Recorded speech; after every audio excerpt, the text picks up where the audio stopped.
প্রত্যেককে নমস্কার। আপনাকে দুটো বই আমি দেখাচ্ছি।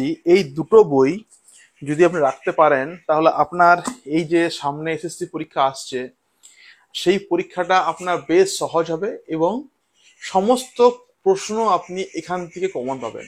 ঠিক আছে, মানে অলরেডি আমি ভাগ করেছিলাম আর কি, যে আমাদের 60 নাম্বার পরীক্ষা যখন হবে সে 60 নাম্বারের মধ্যে 18 আসবে আপনার টেক্সট বুক থেকে, 18 আসবে আপনার বাংলা ব্যাকরণ থেকে, 18 আসবে আপনার সাহিত্যের ইতিহাস থেকে। এটা কম বেশি হতে পারে, কিন্তু আমি আমার আর কি অভিজ্ঞতা থেকে বলছি আর কি, এমনি আর কি হতে পারে।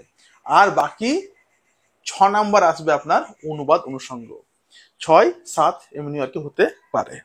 তো আপনাকে আমি দুটো বইয়ের নাম দেখাচ্ছি। এই দেখুন, এই বইটা, এটা আর কি লিখেছেন তপন কুমার চট্টোপাধ্যায়। এটা হলো আধুনিক সাহিত্যের ইতিহাসটা।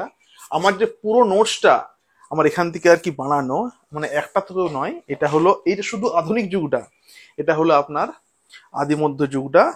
এর সঙ্গে আমি এই নোটসের মধ্যে আর কি যেটা আরেকজনের কাছ থেকে হেল্প নিই, সেটা হলো দেবেশ কুমার আচার্য প্রথম খণ্ড দ্বিতীয় খণ্ড। তাহলে এর সঙ্গে কিছু কিছু আরো, যেমন অসিত কুমার বন্দ্যোপাধ্যায়ের বই থেকেও কিছু নেওয়া আর কি হয়েছে। মানে আমার যে নোটসটা রয়েছে আর কি বাংলাতে, পুরো একদম কমপ্লিট নোটস রয়েছে। সব থেকে বেস্ট পার্ট হলো আমার অনুবাদ অনুষঙ্গের নোটস গুলো। কিছু জন ছেলে মেয়ে রয়েছে যারা কোনো দিন জব ওদের হবে না, ওরা চারদিকে নেচে বেড়ায়, ডেমো দেখান, নোটস দেখান।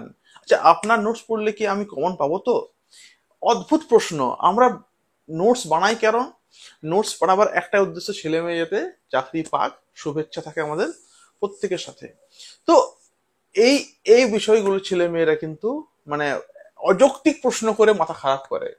প্রত্যেককে বলবো, যদি আপনি চাইছেন যে নোটস নেব, নোটস নিতে পারেন। দেখুন, বাংলা ব্যাকরণ আপনার করতেই হবে। বাংলা ব্যাকরণের জন্য আমার যেখান থেকে আমি নিয়েছি, সিরাজুল ইসলাম, বসু ভট্টাচার্য, এই দুটো বই বেস্ট বই। এছাড়া আরো কিছু কিছু জিনিস আর কি নেওয়া হয়েছে অন্যান্য বই থেকে। আর বাংলা পাঠ্য বইগুলো আমার সব কিন্তু ওই আমার ইনসাইড পড়ে পড়ে পড়ে পড়ে আমার আর কি বানানো আজকে আছে।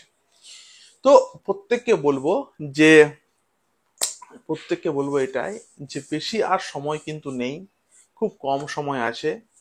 আর মাত্র আপনার হাতে দিন রয়েছে প্রায় 45 ডেজ। 45 ডেজ ইনাফ, মানে যে একটু পড়াশোনা করেছে তার জন্য কিন্তু ইনাফ।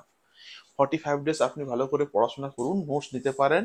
এর সঙ্গে রোজ একটা টপিক পড়বেন, ওর উপরেই কাউকে, ভাই বোন থাকে বাড়িতে, একটু বলবেন যে একটু ধরে দাও, তো বাচ্চার মতো পড়তে আর কি হবে।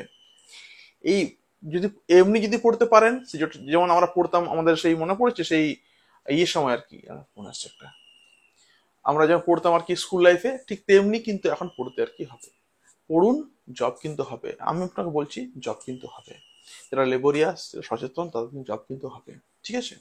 তো প্রত্যেককে বলে দিলাম নোটস কোথা থেকে আমার নেওয়া এবং কিভাবে আমি এটাকে বানিয়েছি সুন্দর করে। কেউ বই লেখে না, সবাই এভাবে আর কি বানায়। কেউ একটা বই থেকে বানায়, কেউ 4টা বই থেকে বানায়। ঠিক? প্রত্যেককে ধন্যবাদ। ভালো থাকবেন, পড়াশোনা করুন।